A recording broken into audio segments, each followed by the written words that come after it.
जय हिंद दोस्तों, आप सभी का स्वागत है हमारे इस YouTube चैनल पर। तो चलिए दोस्तों, आज के वीडियो में आप लोगों के लिए संविधान की धारा यानी कि आईपीसी से रिलेटेड अति महत्वपूर्ण 50 क्वेश्चनों को लेकर आया हूं। अगर आप किसी भी एग्जाम की तैयारी कर रहे होंगे, जैसे बिहार पुलिस हो गया, बीपीएससी हो गया, एसएससी हो गया, या किसी भी गवर्नमेंट एग्जाम की तैयारी कर रहे होंगे, तो ये वीडियो आप लोग के लिए बहुत ज़्यादा इंपॉर्टेंट होने वाली है। तो चलिए दोस्तों, बिना विलंब के वीडियो को स्टार्ट करते हैं। तो चलिए दोस्तों, सबसे पहले हम लोग आईपीसी के बारे में थोड़ी सी जानकारी ले लेते हैं। तो आईपीसी 1860 में ब्रिटिश शासन के दौरान लागू किया गया था। तो अच्छे से याद रखिएगा कि आईपीसी यानी कि किसके द्वारा लागू किया गया था। तो ब्रिटिश शासन के दौरान 1860 ईस्वी में इसे लागू किया गया था। और आप लोग को डेट भी याद रखना है, वो डेट था 6 अक्टूबर। यानी कि आईपीसी कब लागू हुआ था? तो 6 अक्टूबर 1860 ईस्वी में ब्रिटिश शासन के दौरान यानी लागू किया गया था, जिसमें कि कुल धाराओं की जो संख्या है 511 है। यानी कि आईपीसी में टोटल धाराओं की जो संख्या है 511 है। और अध्याय कितने हैं? तो अच्छे से याद रखिएगा, आईपीसी के अंदर टोटल जो अध्याय है वो 23 अध्याय है। और यह किसके द्वारा तैयार किया गया था? तो थॉमसन बेबी गटन मैकाले द्वारा तैयार किया गया था। तो अच्छे से आप लोग आईपीसी के जानकारी को याद रखिएगा। तो चलिए दोस्तों, इस प्रकार से नेक्स्ट क्वेश्चन की ओर बढ़ते हैं। अगला क्वेश्चन है कि भारतीय दंड संहिता का मसौदा किसके द्वारा तैयार किया गया था? तो अच्छे से याद रखिएगा कि भारतीय दंड संहिता का मसौदा किसके द्वारा तैयार किया गया था?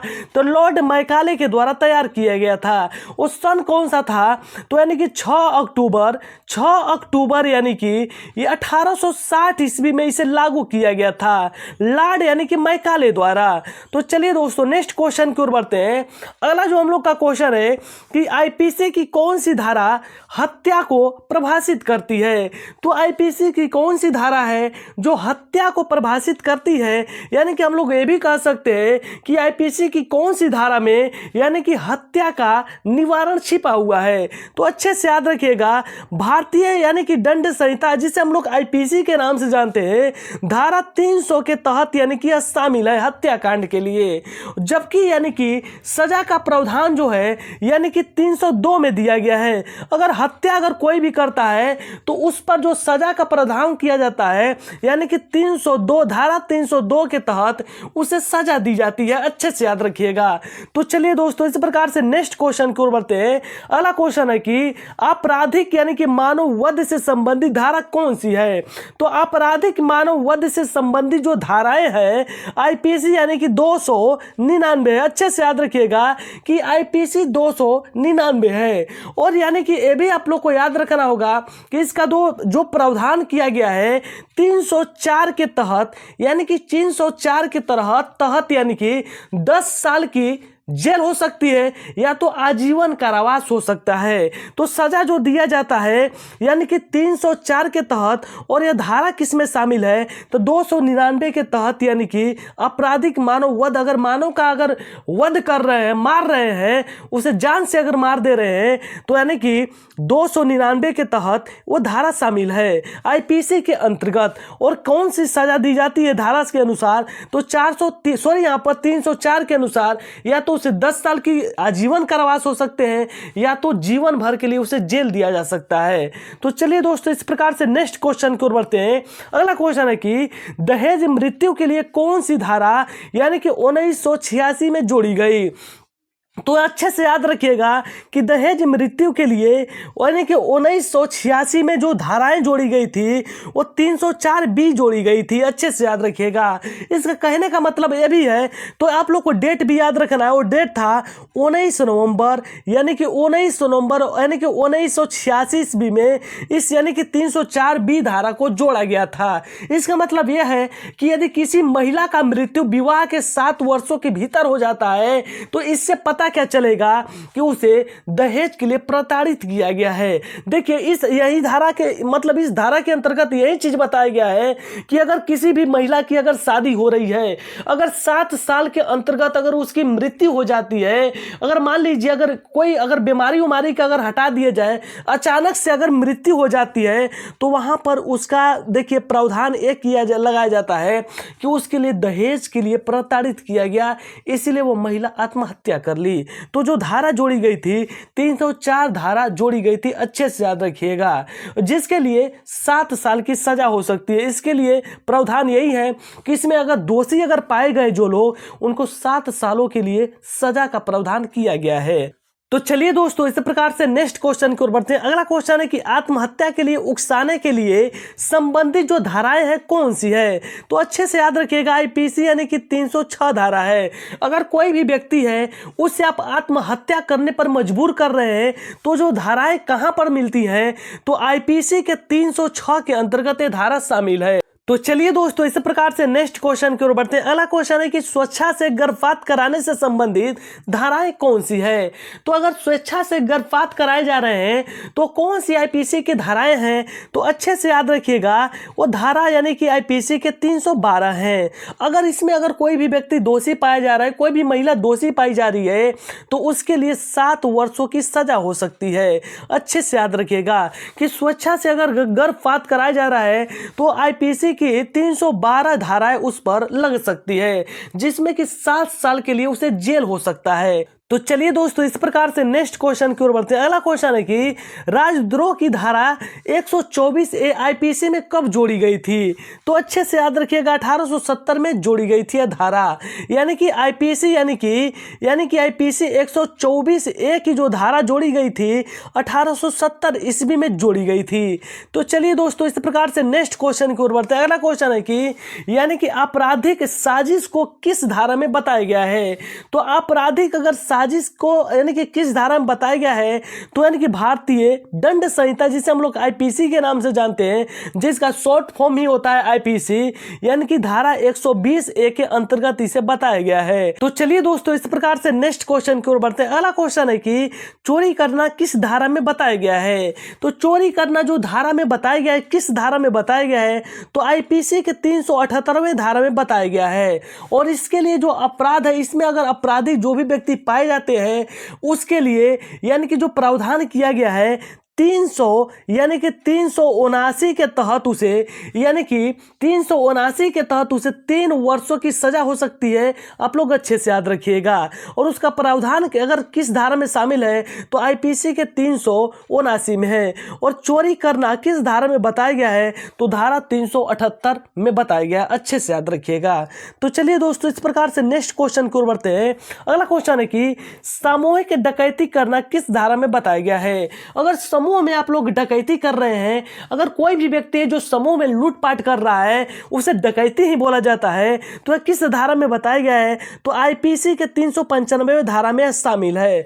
और इसमें जो भी लोग अगर दोषी पाए जाते हैं, उन्हें 300 यानी कि 395 के तहत यानी कि 10 साल की सजा हो सकती है, या तो आजीवन कारावास भी इसमें हो सकते हैं। अच्छे से याद रखिएगा। तो चलिए दोस्तों, इस प्रकार से नेक्स्ट क्वेश्चन की ओर बढ़ते हैं। अगला क्वेश्चन है कि स्त्री की लज्जा भंग करने का प्रयास करना किस धारा में बताया गया है। तो अगर किसी भी स्त्री का अगर लज्जा को भंग करने का कोई भी व्यक्ति प्रयास कर रहा है, तो उसे आईपीसी यानी कि 354वें धारा में बताया गया है।